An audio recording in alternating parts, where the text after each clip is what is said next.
एक मिनट। अभी शरीर प्राण आत्मा के बारे में हम देखेंगे। शरीर प्राण आत्मा के बारे में थोड़ा समझने के लिए परमेश्वर का अस्तित्व के बारे में समझना जरूरी है। परमेश्वर किस प्रकार ये रहता है या परमेश्वर का अस्तित्व किस प्रकार का होता है, जरा ध्यान कीजिए, ध्यान दीजिए। परमेश्वर त्रिएक परमेश्वर है, पिता पुत्र पवित्र आत्मा करके हम जानते हैं। बाइबल उसके बारे में साफ साफ बतलाती है। परमेश्वर त्रिएक परमेश्वर है। इसलिए जब परमेश्वर ने मनुष्य को बनाया, त्रिएक बनाया है। और दूसरा, परमेश्वर अनदेखी परमेश्वर है और परमेश्वर को हम नहीं देख सकते हैं, अदृश्य परमेश्वर है। और उस परमेश्वर ने देखी चीजों को, दृश्यमान चीजों को बनाया है। ठीक है, सो उसको हमें समझना चाहिए। अभी देखिए, थोड़ा आगे बढ़ेंगे। हमारा शरीर मतलब क्या है? शरीर को परमेश्वर ने त्रिएक बनाया है। Because God is triune, so he created our body with triune qualities. वो ट्राइपार्टाइट बीइंग करके अंग्रेजी में कहते हैं।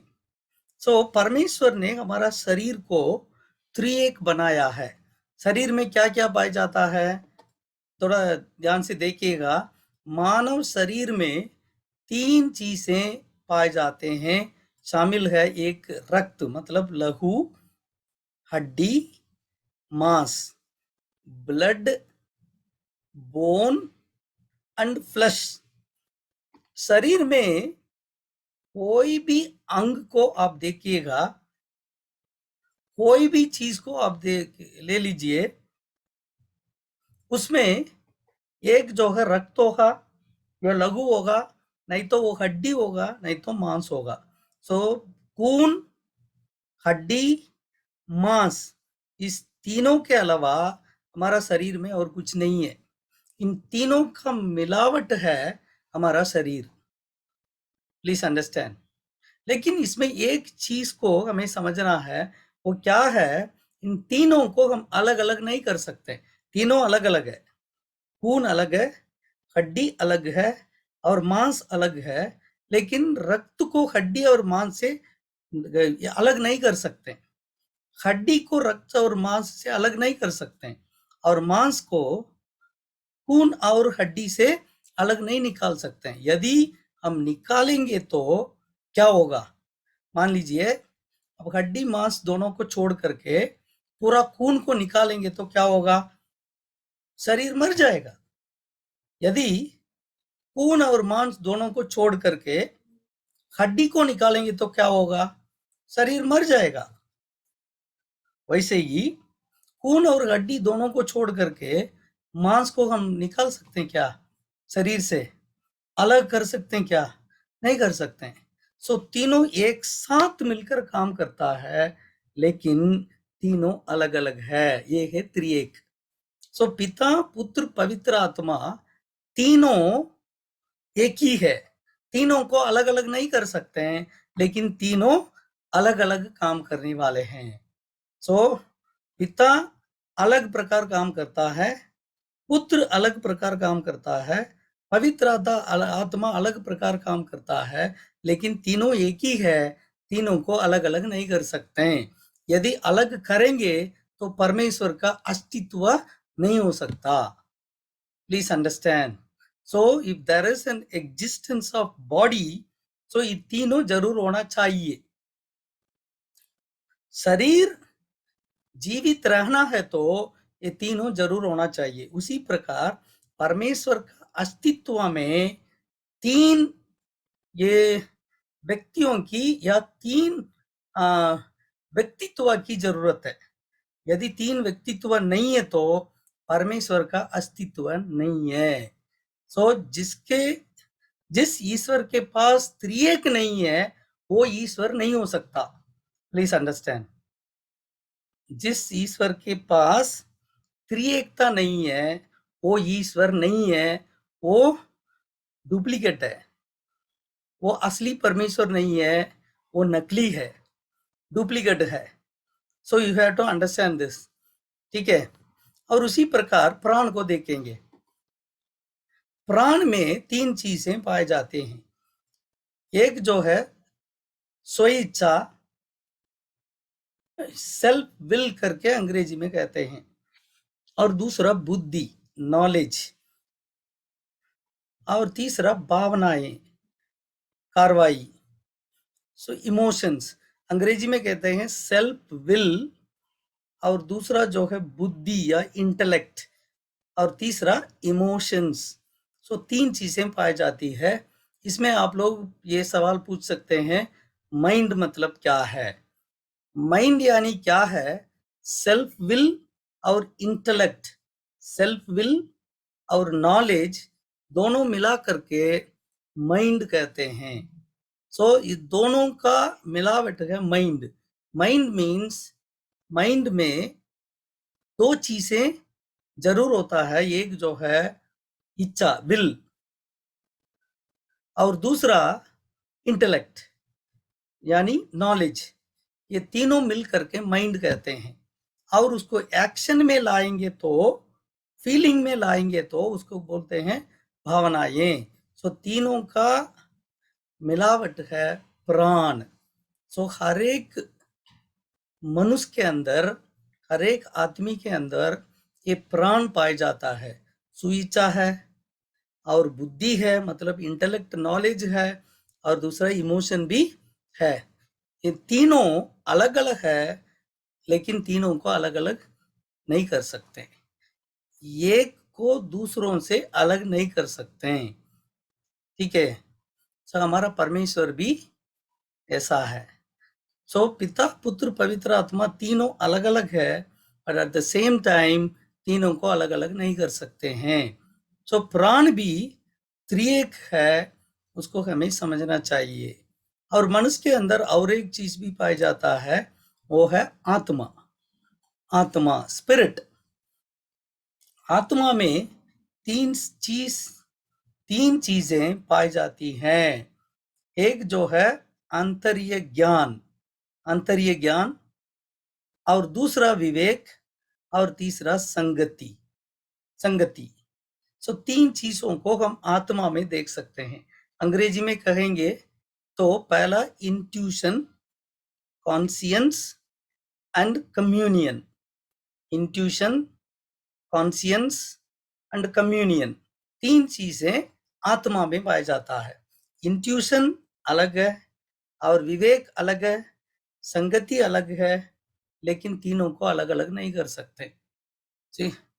तीनों अलग अलग पाए जाता है, लेकिन फिर भी तीनों को अलग अलग नहीं कर सकते हैं।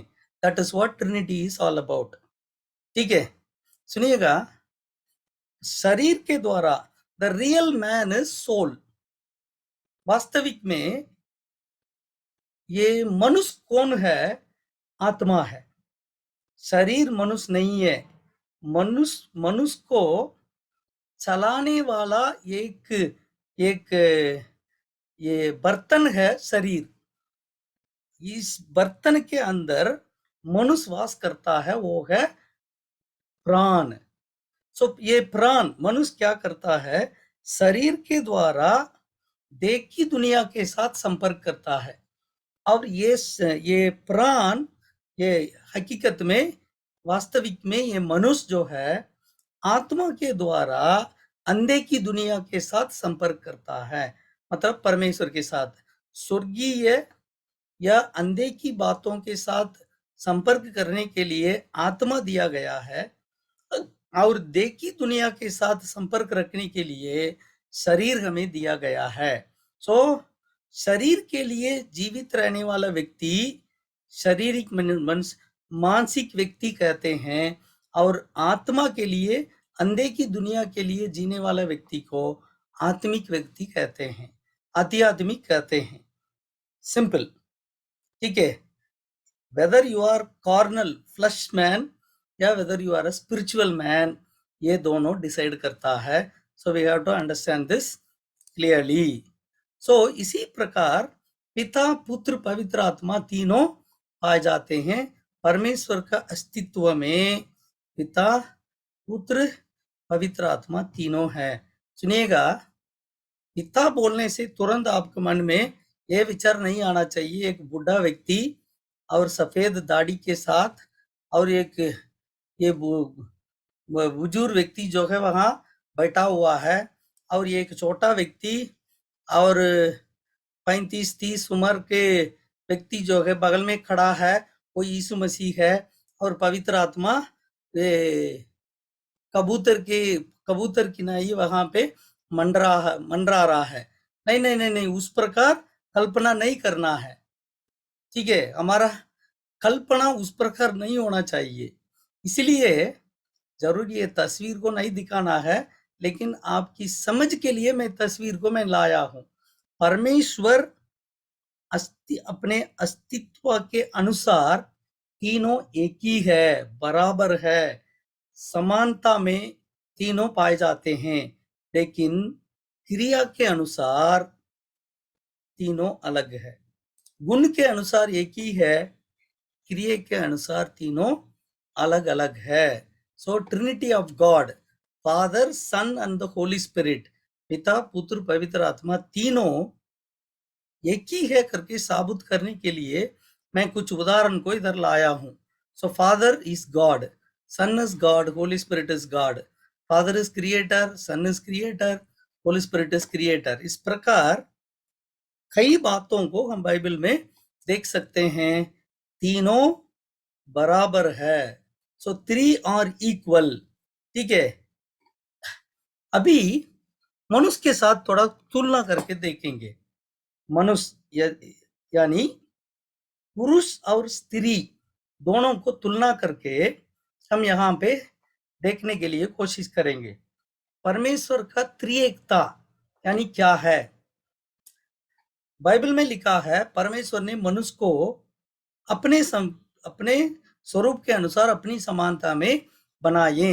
सो स्वरूप और ये समानता मतलब क्या है? स्वरूप मतलब त्रिएकता और समानता मतलब त्रिएकता का सारी क्रियाओं को या त्रिएकता का गुण को हम लाइकनेस या समानता बोलते हैं।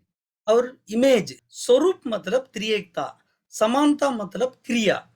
सुनिएगा, यहाँ परमेश्वर के अंदर या परमेश्वर का अस्तित्व में प्रेम है और रिश्ता है और कम्युनिकेशन है, फेलोशिप है और जिम्मेदारी है और विश्वास योग्यता है, पवित्रता है और एक साथ मिलकर काम करना और एक दूसरों के आधीन में काम करना और एक दूसरों के लिए विटनेस गवाही देना। इस प्रकार कई बातें पाई जाती है परमेश्वर के अस्तित्व में। सो उस परमेश्वर ने मनुष्य को भी बनाया। मनुष्य को बनाने के समय मनुष्य के अंदर यानी स्त्री और पुरुष दोनों के अंदर कुछ चीजें पाई जाती है, उसमें से हमें ये डिफरेंस और समानता दोनों को समझना जरूरी है। तो पहले जो है यूनिटी एंड डाइवर्सिटी, एकता और विविधता। सुनिएगा, परमेश्वर के अस्तित्व में यूनिटी एकता भी है और विविधता भी है। उसी प्रकार पुरुष और स्त्री दोनों के बीच में यूनिटी है और डाइवर्सिटी भी है। यूनिटी कैसा है? स्पिरिचुअल बातों में, मतलब आध्यात्मिक बातों में ये यूनिटी पाया जाता है, शारीरिक बातों में विविधता पाया जाता है।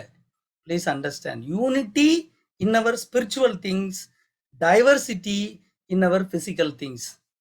सो फिजिकल शारीरिक अनुसार पुरुष और स्त्री दोनों अलग अलग है, दोनों ये भिन्न है, लेकिन आध्यात्मिक अनुसार दोनों एक ही है, that is unity. So unity and diversity, Ekta and विविधता परमेश्वर के अस्तित्व में पाया जाता है। उसी प्रकार परमेश्वर ने जिन चीजों को बनाया उसमें भी ये एकता और विविधता पाया जाता है और पुरुष और स्त्री दोनों के बीच में सो यूनिटी डाइवर्सिटी दोनों आ जाता है. So unity in our spiritual things, diversity in our physical things. So उसको समझना जरूरी है. ठीक है ना. और इक्वालिटी एंड इनइक्वालिटी, समानता और असमानता. सो समानता स्पिरिचुअल थिंग्स में दोनों बराबर है, लेकिन फिजिकल थिंग्स में दोनों अलग अलग है. शरीर को देखिए. सो शरीर जो है अलग प्रकार का बनाया गया है. सो एक चीज का आकार, एक चीज का शेप, एक चीज का साइज अलग होगा तो उसका मकसद भी अलग हो जाता है. ठीक है. उसी प्रकार परमेश्वर ने आदम को या पुरुष को दूसरा एक मकसद के लिए बनाया और स्त्री को दूसरा मकसद के लिए बनाया. दोनों का मकसद एक ही नहीं है, लेकिन आध्यात्मिक अनुसार दोनों का मकसद एक ही है. शरीर के अनुसार दोनों का मकसद अलग अलग है. ठीक है ना. रिलेशनशिप के अनुसार दोनों एक ही है. रिस्पॉन्सिबिलिटी के अनुसार, जिम्मेदारी के अनुसार दोनों अलग अलग है. Unity and diversity. ठीक है. सो रिश्ता, परमेश्वर के साथ रिश्ता, एक दूसरों के साथ रिश्ता और अन्य सृष्टि के साथ रिश्ता, इसको रिश्ता रखने में दोनों बराबर है. लेकिन जब रिस्पॉन्सिबिलिटी आती है, ड्यूटी आती है या जिम्मेदारी दिया जाता है, उस समय दोनों का काम अलग अलग है. काम के अनुसार, क्रिया के अनुसार पुरुष और स्त्री दोनों अलग है, लेकिन गुण के अनुसार, आध्यात्मिक गुण के अनुसार दोनों बराबर है, दोनों इक्वल है. ठीक है. और कोऑर्डिनेशन एंड सबऑर्डिनेशन, परमेश्वर का अस्तित्व में कोऑर्डिनेशन होता है. मतलब पिता, पुत्र, पवित्र आत्मा तीनों मिलकर काम करते हैं, उसको बोलते हैं कोऑर्डिनेशन. ठीक है. और सबऑर्डिनेशन मतलब क्या है? एक दूसरों के अधीन में रहकर काम करते हैं. सो पिता, पुत्र, पवित्र आत्मा तीनों बराबर है गुण में, गुण के अनुसार, लेकिन काम के अनुसार एक दूसरों के नीचे काम करते हैं. पिता के नीचे पुत्र, पिता पुत्र दोनों के नीचे, दोनों के अधीन में पवित्र आत्मा काम करता है. सो ये कोऑर्डिनेशन एंड सबऑर्डिनेशन ये स्त्री और पुरुष दोनों के बीच में होना चाहिए, पति और पत्नी के बीच में होना चाहिए. ठीक है. जैसे पिता के अधीन में यीशु काम करता है और पवित्र आत्मा पिता पुत्र दोनों के अधीन में काम करते हैं, उसी प्रकार पति के अधीन में पत्नी को रहना चाहिए. That is coordination and subordination. So आध्यात्मिक बातों में कोऑर्डिनेशन होना चाहिए, फिजिकल बातों में सबऑर्डिनेशन होना चाहिए. ये त्रिएकता का गुण है. सो त्रिएकता का गुण को परमेश्वर ने स्त्री और पुरुष दोनों को दिया है. सो इस सृष्टि के शुरुआत से लेकर परमेश्वर ने इन चीजों को दिया है. और ट्रांसेंडेंस एंड इमिनेंस, ट्रांसेंडेंस मतलब दोनों अलग अलग होके काम करना, इमिनेंस मतलब दोनों मिलकर काम करना. ट्रांसेंडेंस मतलब ये अलग होकर के ये एक दूसरों से दूर रहना, और इमिनेंस मतलब दोनों एक साथ रहना. एक उदाहरण देता हूं, सुनिएगा. अभी हम सब लोग ट्रांसेंडेंस एंड इमिनेंस दोनों में हम काम कर रहे हैं. हमारे शरीर के अनुसार आप लोग अलग अलग जगह में बैठे हुए हैं, लेकिन इस मीटिंग के अनुसार हम सब लोग एक साथ ये जुड़े हुए हैं. सो ये है ट्रांसेंडेंट एंड इमिनेंस. उसी प्रकार परमेश्वर का अस्तित्व में पिता, पुत्र, पवित्र आत्मा तीनों एक साथ है, लेकिन द सेम टाइम उसी समय तीनों अलग अलग काम करते हैं. बाइबल में लिखा है परमेश्वर स्वर्ग में है, स्वर्ग में विराजमान है, लेकिन बाइबल में और कुछ वचन में हम पढ़ते हैं कि परमेश्वर हमारे बीच में वास करता है. सो एक ही समय में स्वर्ग में भी परमेश्वर रहता है, हमारे बीच में भी ये वास करता है. ये है ट्रांसेंडेंस एंड इमिनेंस। सो पति और पत्नी दोनों के बीच में ये चीज भी होना चाहिए।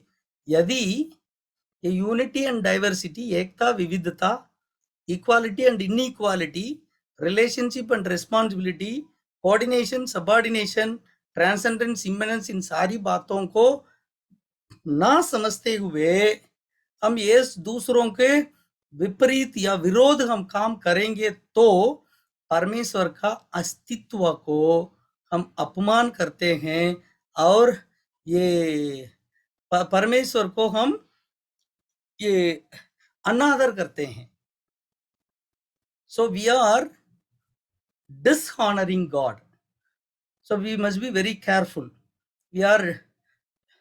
We have to honor the existence of God, the triune existence of God. So परमेश्वर का त्रिएक अस्तित्व को हमें आदर करना चाहिए, इज्जत देना चाहिए। यदि इन चीजों को पति पत्नी के बीच में फॉलो नहीं करेंगे तो इसका मतलब ये है हम परमेश्वर को बेइज्जती करते हैं, सो ये अनादर करते हैं। So we must be very careful when we talk about the relationship between God and man. So यहाँ हम समाप्त करेंगे। परमेश्वर हमें आशीष दें। यदि कुछ संदेह हो तो ग्रुप में डालिए, और कुछ लोग पहले ही सवाल पूछे हैं, उन लोगों को जरूर मैं आज जवाब दूंगा, और कुछ बातें हो तो हम बाद में देखेंगे। परमेश्वर हमें आशीष दें।